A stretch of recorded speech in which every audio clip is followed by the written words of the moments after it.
Hi, it's Susan. Welcome back to my channel.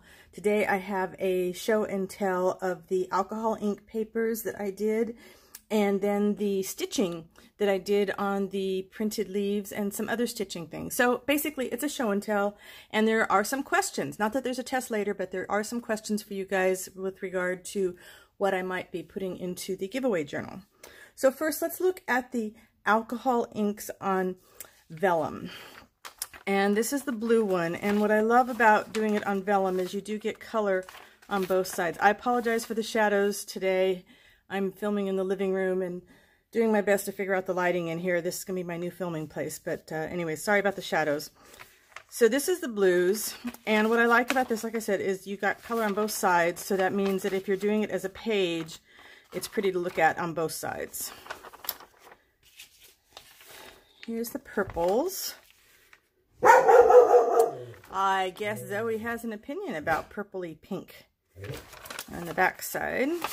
And the hard thing about vellum is it does tend to curl up on itself. So I will be doing some stitching with it. But see, that would be really nice if we went like that. And you can always go back and add more color or different colors if you want.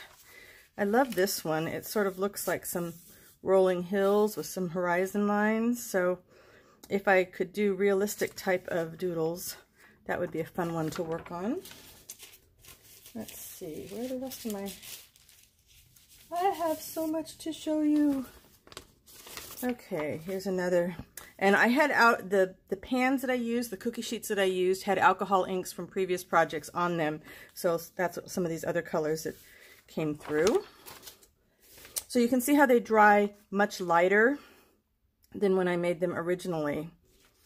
You know, and for a lot of people, you could just, like I said, just doodle on these, especially if they were on paper that took doodles well. I don't think the vellum, I think, would be as very easy to doodle on. Oh, Zoe here. But the things that I'm going to do with them, that's not a problem. All right, I think two more on vellum. There's another green. I love the crusty bits. So either later today or tomorrow I'll show you what I'm going to do with these. The yellow orange. Hopefully you can see these colors nicely, even though I've got the shadows happening. Then off camera I did some on tracing paper. And this is really nice if you want to be able to fold it into envelopes maybe. It sort of looks like another landscape, some clouds or stars on the horizon. It's kind of neat. You don't get as much color on the back side. So it would be good for maybe some things where you don't care what the backside looks like. Or you could still use it, it doesn't matter. Here's an orange one. And the tracing paper stayed remarkably flat. I think I only had one that wrinkled up. I have no idea why it did. But this, and this is just dollar store tracing paper. It's nothing fancy. Really like how moody that is. Yeah, this one didn't stay flat. It kind of wrinkled. Not as bad as like using parchment paper did, but you know, there's still lots of things you can do with that. You can tear that up for collage papers, it'd be great.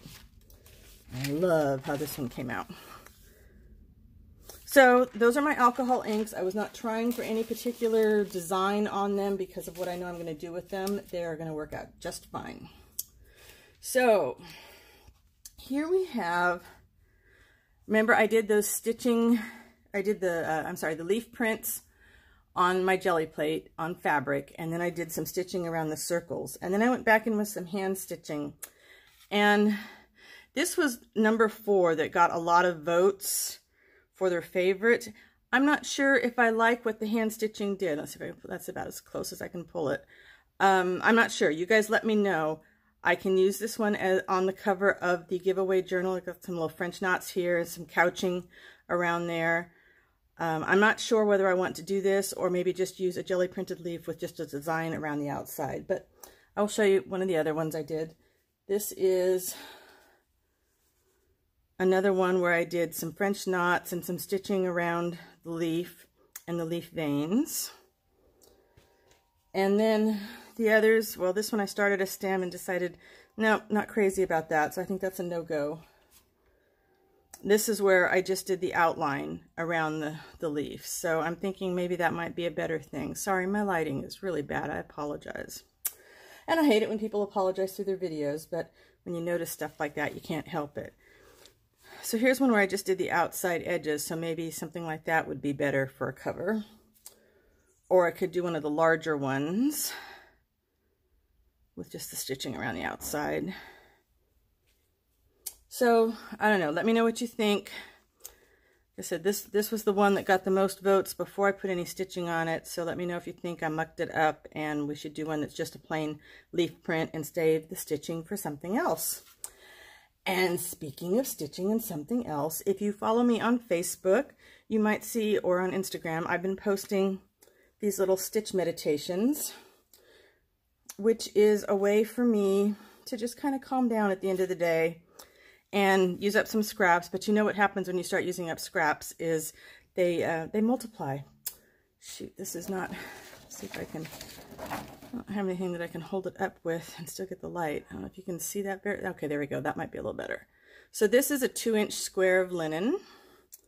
I might be using some of these in my journal. These are 2-inch squares.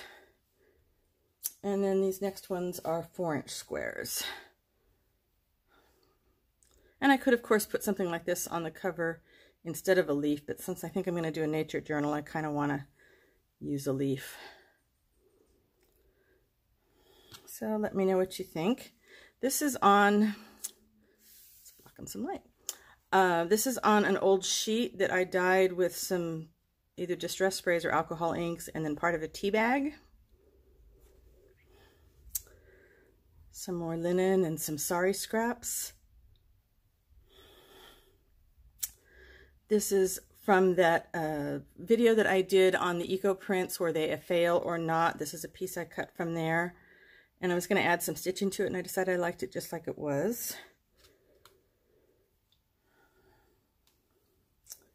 And let's see. There's another, just pieces of linen. It's just very relaxing to sit and do this kind of stitching, and I'm not quite sure what I'm going to do with all of them. Some people have said they'd make a nice quilt square. Maybe. This is, I think, my favorite so far. This is all dyed with alcohol inks. And it's all from the same sheet of, or distress sprays, I'm sorry. And it's all from the same sheet, and I sprayed it, you know, with different colors, and of course they reacted a little bit differently. Yeah, that might be a little better. And then, you know, just tore it apart. So that was a lot of fun. So that's what I have to share today. Let me know what you think about stitched leaves or plain leaves on the cover, and I'll be back either later today or tomorrow with what I'm doing with those alcohol ink pages for the journal. Thanks so much for watching. If you like this video and any of my other videos, I would love it if you would give me a thumbs up. See you next time. Bye for now.